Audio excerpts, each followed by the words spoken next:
Good morning, everyone, and welcome to the Trusted CI webinar for August 25th, 2025. I'm your host, Jeanette Dopp-Heide. Trusted CI is the NSF Cybersecurity Center of Excellence, and these webinars are part of its mission to deliver high-quality, actionable guidance regarding cybersecurity to the NSF community. More information about Trusted CI can be found at trustedci.org. Today's topic is securing medical imaging AI models against adversarial attacks. Our presenter is Shandong Wu, a PhD professor in radiology, biomedical informatics, bioengineering, and intelligent systems at the University of Pittsburgh. Dr. Wu leads the Intelligent Computing for Clinical Imaging ICCI lab, and he is the founding director of the Pittsburgh Center for AI Innovation in Medical Imaging. Dr. Wu's work focuses on developing trustworthy medical imaging for AI for clinical translational applications.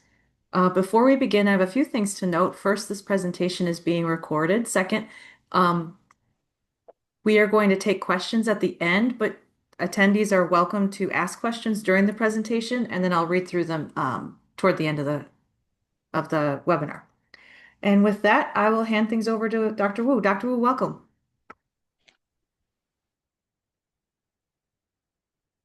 Thank you for the introduction.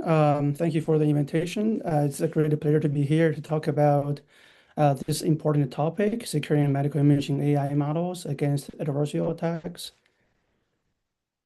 So, yeah, this is the title page.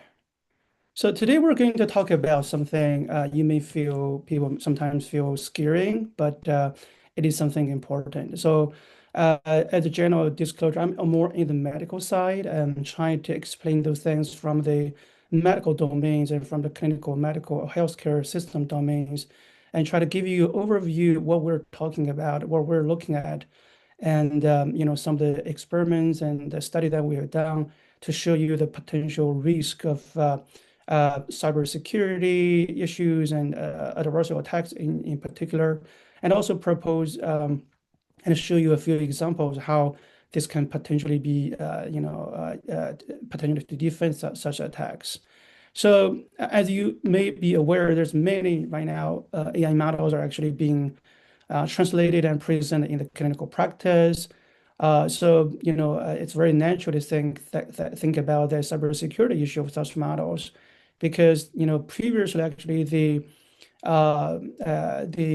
health system infrastructure not really designed to host AI models, but with this new AI model entering clinical practice, so there's challenges for the informatics support and infrastructure, how we can really securely, safely host those models and make sure those models work and function, normally, and being resilient to some of the potential attacks. Although medical AI system, we sometimes think it's really closed, really there's not a lot of people can access them. But you may be surprising that, our informatics officer told us actually in large academic hospitals, they actually deal with cybersecurity every day, really is every day. So this kind of data breaches and attacks happens often and through multiple different manners, internal, out, or external. And interestingly, since COVID after 2020, the data breaches issues actually increased a lot. And one of the reasons that I think is related to there's multiple, because there's the virtual access of the imaging data or other data become more popular than before. So the cyber attacks actually also the cases also increase. So there are some examples to show you. These kind of cases there's a lot actually, but there's not maybe in the media. Given a lot of those things are kind of private thing, but the data issues, the cyber attack to medical system or health system is a bigger issue. More than 90% of the U.S. hospitals are affected by healthcare data breaches. So it's a serious issue. So this is the general background. So we're going to talk about specifically about adversarial samples. I want to start with something very simple. I think everybody is familiar with this DeepSeek. This is we know you can manipulate imaging data or other data, generate some synthetic data that look like so real and can fool people, can fool media, can fool public, right? So, and sometimes we look at this just for entertainment or for fun, but seriously, this kind of attacks nowadays can become possible in the medical domain. If I show you those images, you can see that these are some of the X-ray images, breast imaging, X-ray images, and CT images. If you look at those real images and look at those fake images, those are the images generated by all kind of different technologies. Obviously, most are from generative AI and game models. Those images look, they're so real. I can tell you when I show this to the radiologist, human expert of reading those images, most time they're not able to tell this is a fake images. Okay, so they cannot tell. And but will AI be able to tell this? I will show you in the experiment. This is what we're looking at. We want to look at when we manipulate imaging data, what indications this really means for us. So, but before that, I want to show you why this become a concern right now, right? So we didn't talk about this 5, 10 years ago, but now it's a concern. One of the reasons is because we are really, as I mentioned in the beginning, we're entering era of AI, augmented medicine. AI is now getting a lot of attention to use it in clinical practice. So, but the general idea is that we're trying to using all the different medical data that are available in different settings, imaging, genomics, text data, lab test, demographic, a lot of data, right? And then we're using models to generate tools, models, and systems to help clinicians. And obviously, ultimately, we're trying to benefit the patients. So with this framework, I'm going to show you medical imaging data. It's one of the major modality because if you think about that, right, most people go to see a doctor, you're oftentimes ask you to do imaging examination, right, for diagnosis for other for other assessment. And the radiology is one of the obviously major unit for generated images. And if you look at this plot here, this is not updated one, but it clearly shows you the more than 60-70% of the FDA cleared AI software is in the radiology domains. And this is really spearheading the field. So I'm going to focus on radiology today, but some of the concepts are also applicable to other imaging as well. Now, these are some imaging modalities, right? So if you think about, you may or may not be familiar with this, but these are all different images generated from different medical physics, right? We know X-ray is different, physics with MRIs, with CTs, with PET, with all different imaging. But under the physics, the physics generate the images, but under with generative AI, there is a space that you could actually manipulate those images in a different in a different way. So I'm going to show you the example. So currently, look at in the left side of this picture, show you a very general framework what this AI can be used to help interpret images, right? So you can look at the images generating some region of interest, detecting potential lesions, and make a diagnosis whether this is a tumor or this is something benign or something negative. And also using imaging to do something called prognosis or prediction. You can predict a lot of patient outcome, whether the patient how long a patient will survive, whether their risk they have recurrence of the disease, whether a treatment will actually apply to a patient will actually will benefit patient will benefit from that. And you can also use imaging to plan surgeries before actually doing the surgeries. Now I'm going to show you each of this one or two example very briefly, just give you a sense of how the imaging can help on those different tasks. And then we go to that topic. Now this study is a risk prediction study. So in breast cancer screening, we look at the images, mammography images. Those images are normal. Okay, there are no tumors and no cancer detected, but we can look at those imaging data and build a model to predict potential risk of having cancer in 1 year, in 5 years, in 10 years, or in lifetime. Now, this is the best use of the normal images that are generated daily for screening and using this to provide additional insights on predicting future risk so that patient can better manage their risk or perform interventions. This is for the diagnosis, right? So given the images, radiologists need to know whether this is something really need, this is a cancer, or, do they need to biopsy? Do they need, they want to confirm whether this is something malignancy or this something looks bad, looks suspicious, but it's okay, it's a benign. Or there's something really nothing to worry, you can just go home. So but the diagnosis is difficult for some cases, and something we call a false recall. Something like this case in here is very difficult for radiology to understand if this is a tumor or there's something just normal. And they have to ask the patient back many times, do additional imaging, do additional biopsy, do additional workup, and then finally they say, okay, yeah, they find out this is the benign. 80% of those are benign. Means there's a lot of procedure and resources are wasted actually. And patient also get excited, anxiety about, multiple visits to the hospital, right? So we're using AI to make better diagnosis. We can also using AI imaging data, clinical data in the ER emergency setting room to prognosis patient with traumatic brain injury.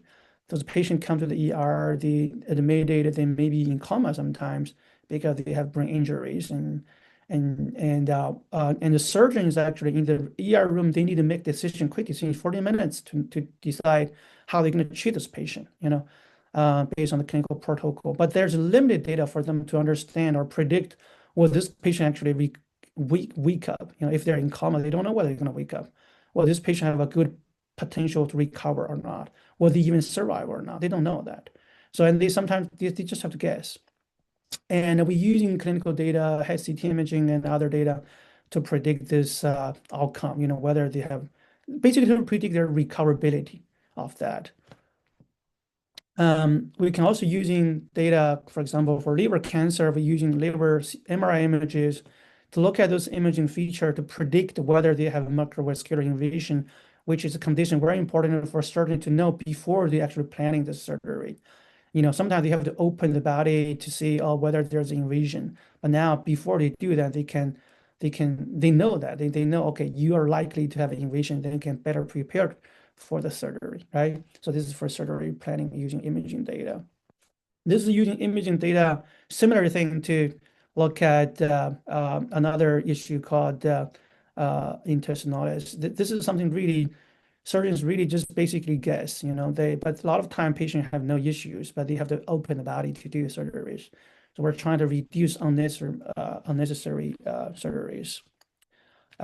This example shows you the treatment. A lot of patients are given endocrine therapy, like breast cancer, given endocrine therapy. But this therapy need to go 5 to 10 years long, have a lot of side effects. As a result, actually, a lot of patients, they don't really take the medicine, even though this is showing, reduce their risk of recurrence, because they don't really know whether they work on the individual patient, and with a lot of side effect for 5, 10 years time to take it.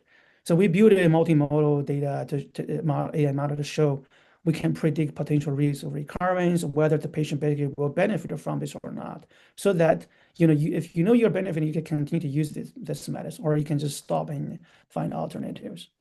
So these are all examples, just give you a brief overview. We can do a lot using imaging data AI to help clinicians. A lot of these models actually are being translated for clinical practice.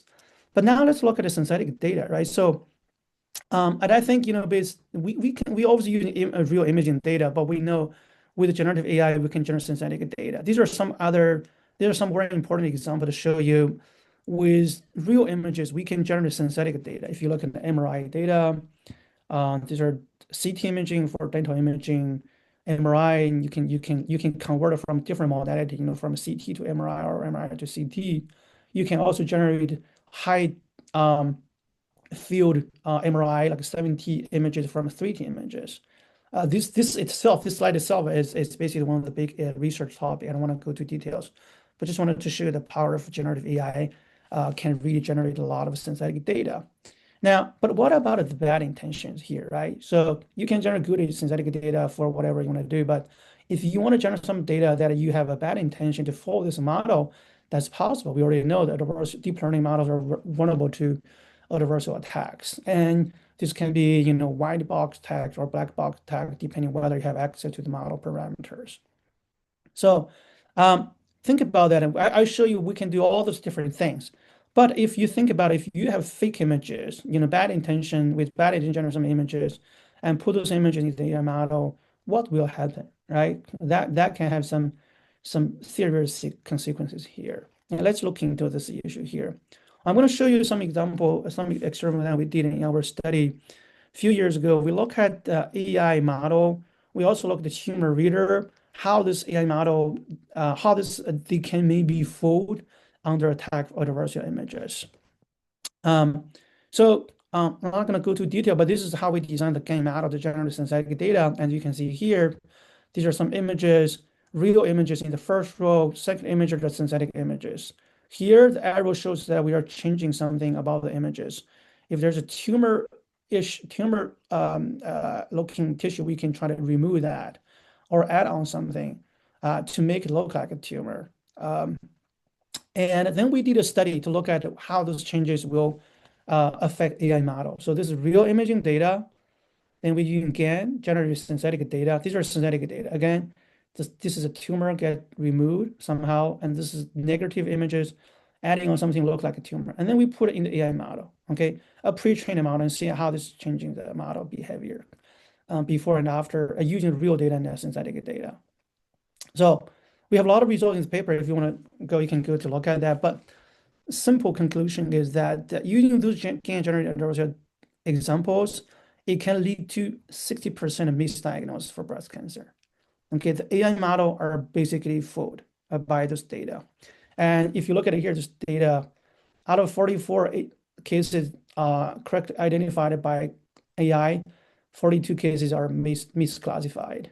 Obviously, this has to do with when you generate synthetic data using different imaging resolution, the performance a little different, but the change are the same. The pattern is the same. So in addition to look at how this affect AI model, we look at how this affect human readers, right?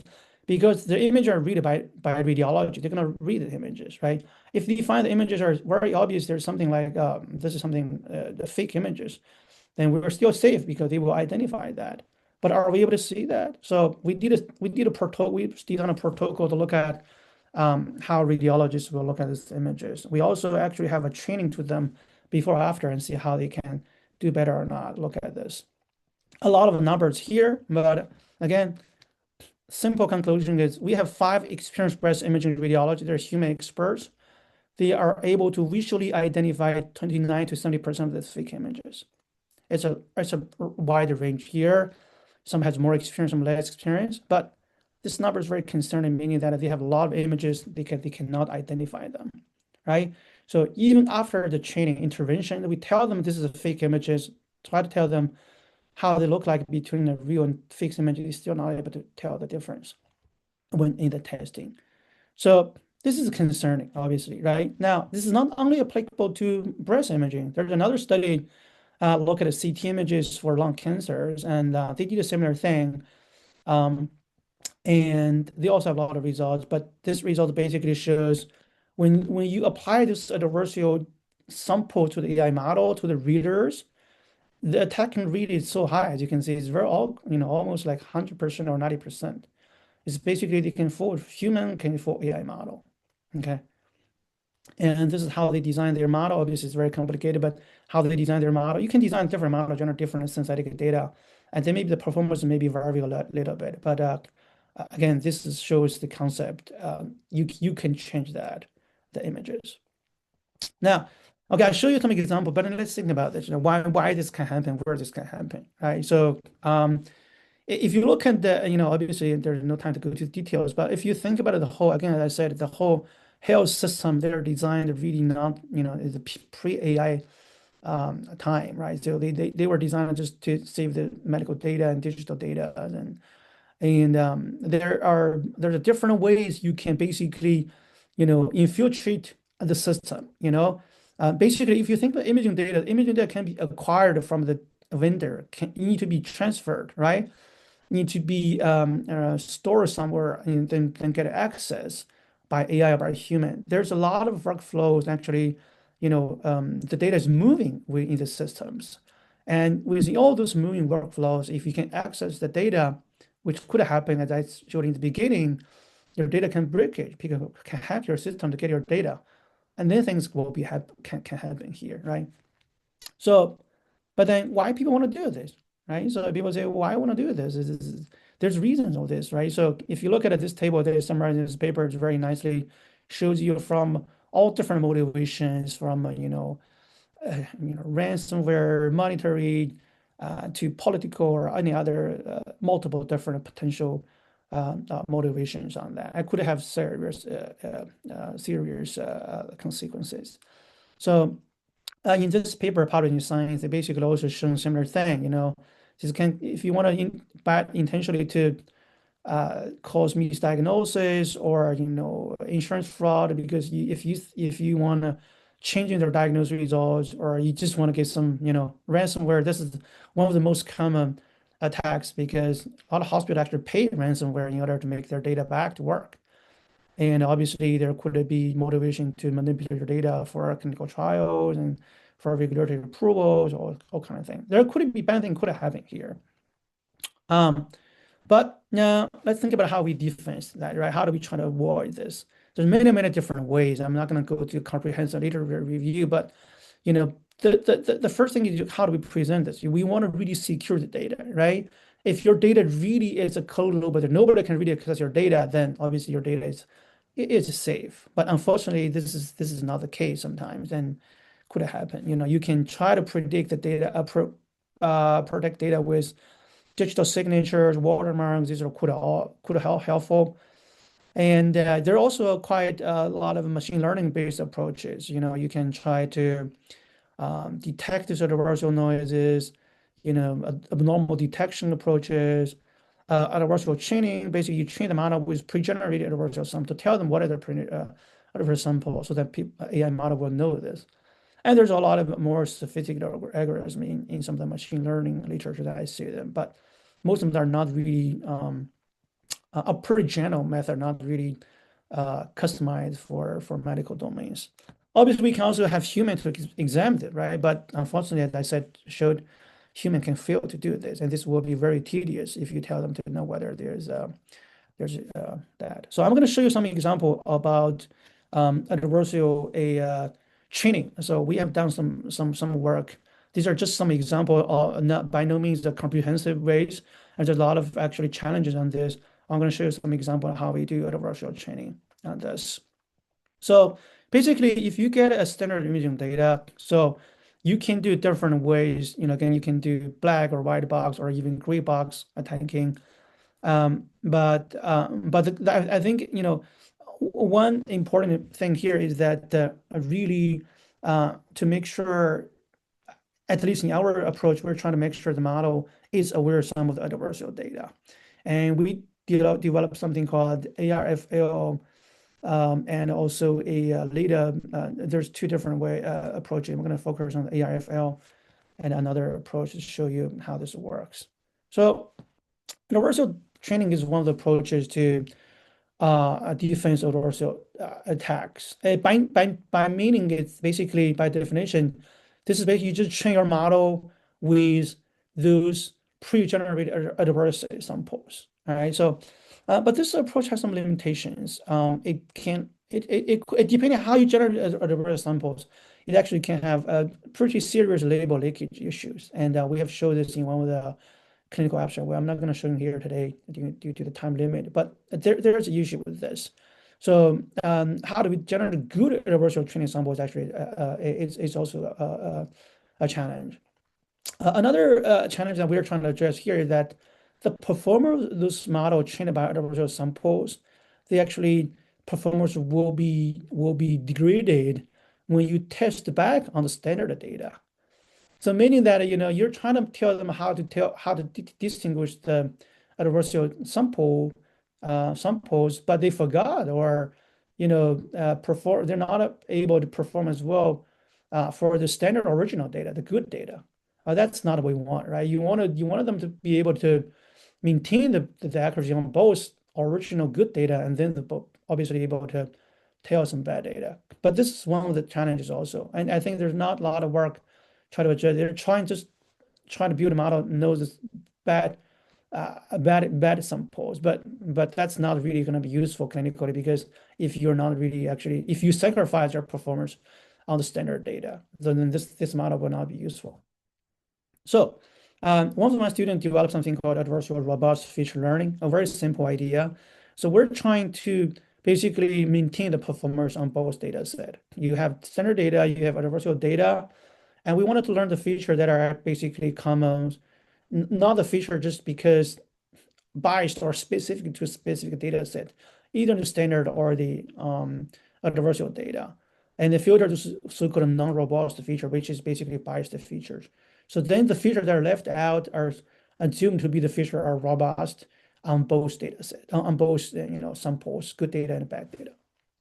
Um, this is basically, I'm not gonna go to details, but basically idea is simple. We are looking at the association, correlation between the feature that we got from the two set of data and with the truth labels and find out this robust features. And then we define a few additional loss functions to be added on to the standard loss and to evaluate the feature usefulness. Again, if you want to really look at the details, please go to look at the paper. So we did an experiment on breast cancer diagnosis. We did this on two data set, one from UPMC, one from a public data set. And then we use a simple model, VGG model as a simple backbone, but this can be used, obviously it can be used for, transformer, whatever model you want to use it. And we compared it with standard training, okay, and also adversarial training using only adversarial data.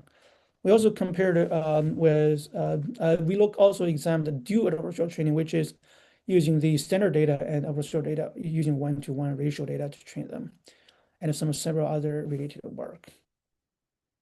So this is the results. I'm going to try to walk through with you some data. If you look at the standard training, obviously, just standard training, you can see the adversarial AUC all decreased here, right? So, and with a standard training, with adversarial training, it's not really helpful here actually for our study. So, but when you do adversarial training, the performance is better here. And when you applied our approach, ARFL is our training strategy, applied it for the dual training, adversarial training, and you can see we pretty much largely bring back the model performers when they face adversarial samples, similarly to the original performers in the standard data, right? So again, when we add ARFL to the standard adversarial training, we see a little bit difference, but not really. And for standard training, also not really, showing that if you only do standard training, our approach will not work because this is really based on two set of samples here. And our model is also doing better than some other there's very few approaches available that we compare with. We have very similar chain or pattern that we see on the second data set. In this data set, we have a similar result that we're doing much better than using our proposed ARFL learning training approach than without using this. So this is the example to show this. We also show you some examples here. We're trying to understand actually by doing the ARFL what kind of imaging feature that may be learned, different feature may be learned, right? So you can look at this sequence map here. This basically these pixels, the highlighted pixels are basically the features that we learn from those regions.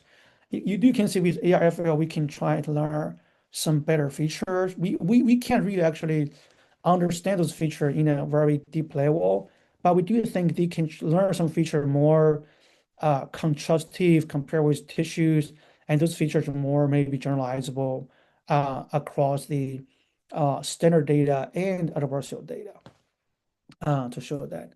But of course, this approach has also limitations because even though the performance is better than some of the things we compared with, but we only do the binary classification, and we also test one single type of attack, which is the PGD. There's multiple different attacks in the literature.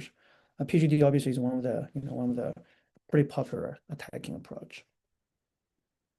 So in the next piece of work, I'm going to show you we extended this idea to longitudinal models, where in the longitudinal model, because in the macro domain, it's very common to have model deal with multiple sequential data, not just a single input, but you have imaging taken at a different time point. You have pre-treatment, after treatment, or you have a sequential screening data, you have follow-up data. That's very common for medical applications.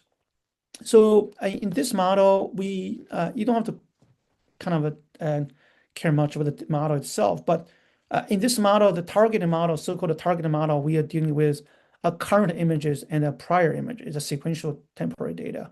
So the idea is we wanted to show whether attacking can be, happen here in longitudinal model, because most previous work are working on the single input model with a single time point. So what we did is we actually applied adversarial to a model we call a source model, which only deal with one single input.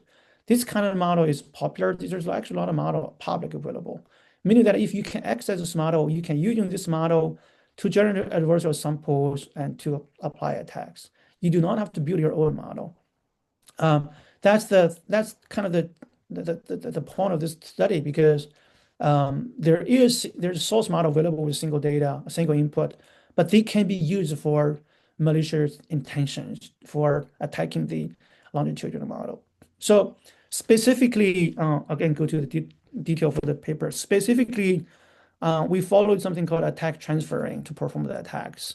So you basically attacker can they can only they don't need to access your full model. They can only access your source model, which there's model public available. You can access this model and generate attacks based on this source model. And then when you apply the attacks, we do something called a knowledge guarded approach to select the most impacting adversarial samples because you can generate many different samples for the hacking. But in longitudinal data, there is a relationship between the sequential data, right? For example, one data is normal, but then another data maybe at some point have some findings there or some tissue changes over time. So all this sequential model, AI model, is actually using the relationship between the sequential data. And if the sequential data are exactly the same, there's nothing you can capture from the sequential data, right? There's something changing over time, then you are able to capture this spatial temporary data information. So what we're trying to do here is that we're trying to using this relationship to basically hurt or damage this relationship so that it make this model to produce a opposite a classification or prediction. So basically, if you look at it here in these two pictures, for normal, if this is, I mean, this normal cases, meaning that the two sequential data are very similar, there's less changes because they're both normal. But we're actually trying to get a adversarial sample that has a longer distance with the prior. Means when they're longer distance in terms of our distance, it's meaning that they're different. We're purposely make the adversarial different than the normal images so that the model may think, oh, there's something changed. There's maybe a tumor because tumor cases are the cases there's significant changes over time. Okay, a very simple idea. You're basically trying to manipulating the relationship between the normal, between the sequential data so that to achieve the attacking. Um, I'm going to just jump to the results in a study that we did. They each have a current exam, a prior exam, and you can see using different source model, transformer or VGG, that look at the source. I think you can ignore here because this is we use the source model to generate adversarial attacks. Obviously, the performance is very bad here, right? The model are not able to deal with it because using this model generates adversarial samples. Now look at it when we're attacking the target model, longitudinal models. All the performance are pretty bad now, as you can see here. And in our model, this is our approach. This has even worse results, which is what we like to achieve because you can really fool this model. Interestingly, when you actually apply the adversarial training here, again, I showed you before, to try to defend this, we do get a better results here. As you can see here, the model perform, we can bring them back to a better performance, but still not as good as the original model, as you can see here. But it's much better than under the tanking, right? Similarly, in the VGG model, it's a similar. We're getting better results here. So, as you can see, adversarial training can, to some extent, bring this back, but it's not a lot. Now, I talked about a lot of examples on imaging data, but this actually can happen not only just imaging data, right? Text data, we know it can happen. Large language models, if you do different, manipulative prompts, then you can get better results. This is an example. This is a paper that you can see. They are specifically look at the adversarial attack to the electrocardiogram images, which is weave images, weave data signals. That's a different form modalities here, and they are basically showing exactly, not exactly, they're showing very similar patterns what we found in the imaging data. You can manipulate the data. You can also fool the model so that the model basically just not able to tell this is fake data. This is on this data. All right. So I'm going to try to summarize the talk. I show you a lot of at the beginning. I show you a lot of examples, clinical examples, to give you a sense of how AI augmented medicine, where we are in terms of AI augmented medicine, right? So they are internal practice. They are, more present in clinical workflows, and you may be actually some of them already in use. Radiology is one of my focus area here that I'm using all example to show you, and I can tell you the synthetic data, for example, like pathology images, you can do the same thing. And there are papers on that. I didn't include them. It's just we're getting to a time point that we have to really think about this seriously, what this really means to us. With AI model being deployed, what potential risk of cyber attacks and what this can really cause, and how do we defend this? Because we really want to make sure trusted and secure cyber infrastructure for this AI model. We show you some examples that they're vulnerable, those models are vulnerable to adversarial attacks. And they not only for AI model, but also for human experts on that. And obviously the consequences could be significant, right? Depending the intentions, on that. And we have to be prepared for this. And I show you two examples how to defend. One is a specific example on adversarial training. But this is not this is not what we want. This is not yet sufficient, obviously, right? So how do we really develop approaches to be able to detect such sample or adversarial sample or attacks, or even just for quality controls for synthetic data that is actually also important. Sometimes you may not be like purposely being attacking, but when you generate data, you actually introduce an artifact that can actually having such effect on that. So we really need a lot of research on that to potentially mitigate those potential issues because of this. And there's research I think in some of the computer vision or machine learning communities, but I don't see a lot that are specifically targeting medical applications. At least they are maybe more general for natural view images or data, but medical domain had their specific characteristics and had their specific requirement. So this really calls for further research that. I obviously, we're also very happy to collaborate with anybody if you're interested to look into this further. If we have a lot of clinical expertise and data use cases that potentially can collaborate. So at UPMC, we have a AI center that we basically try to really group of people, clinicians and data scientists from UPMC, from University of Pittsburgh, from Carnegie Mellon, working together so that we can really combine our strengths of this, clinical resources and expertise, and also the AI and technical strengths with this institution, the different departments.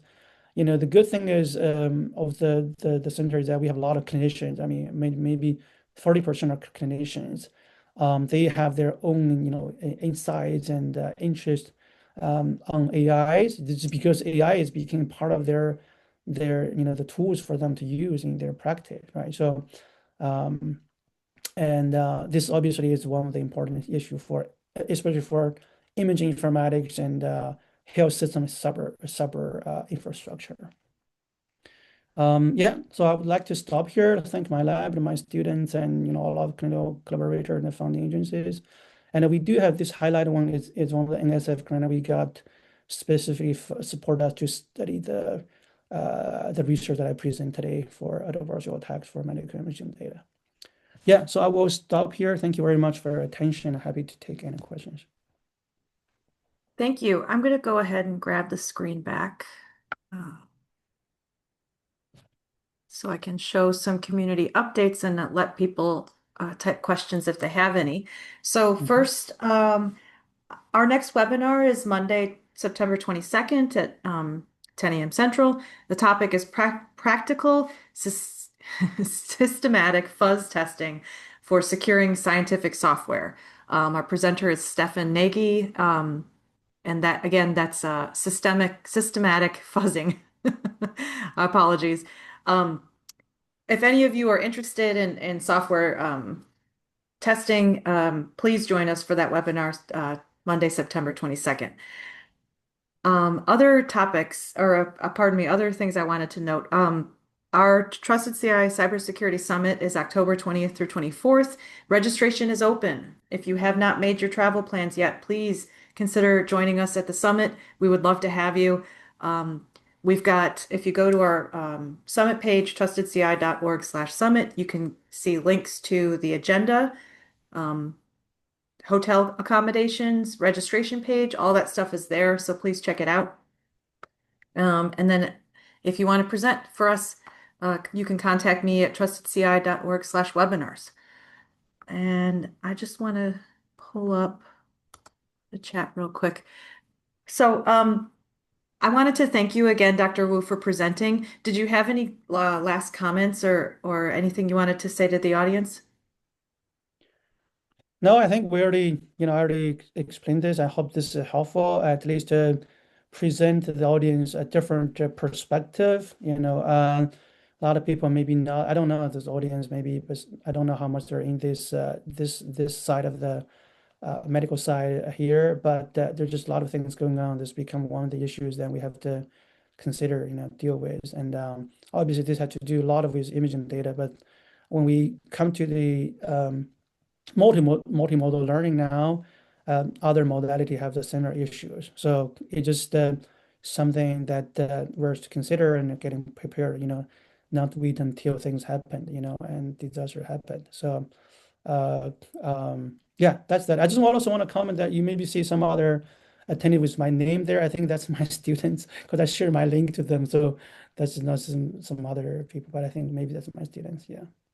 Oh, Thank you very I figured as much. Um, yeah, thank you so much again for presenting. I think we're going to end things now. If anyone has any questions, I can direct them to you after this presentation. For those of you who are watching, if you want to share this, I'll be sending out the video later today. So thanks again, everybody, for joining. And when I end this webinar, I'll be unfortunately hanging up on you. So I just want to say again, thank you, Dr. Wu, for joining us today. Thank you very much for the opportunity. And if you have any questions, anybody, just send me an email. Thank you. Thank you. Mhm.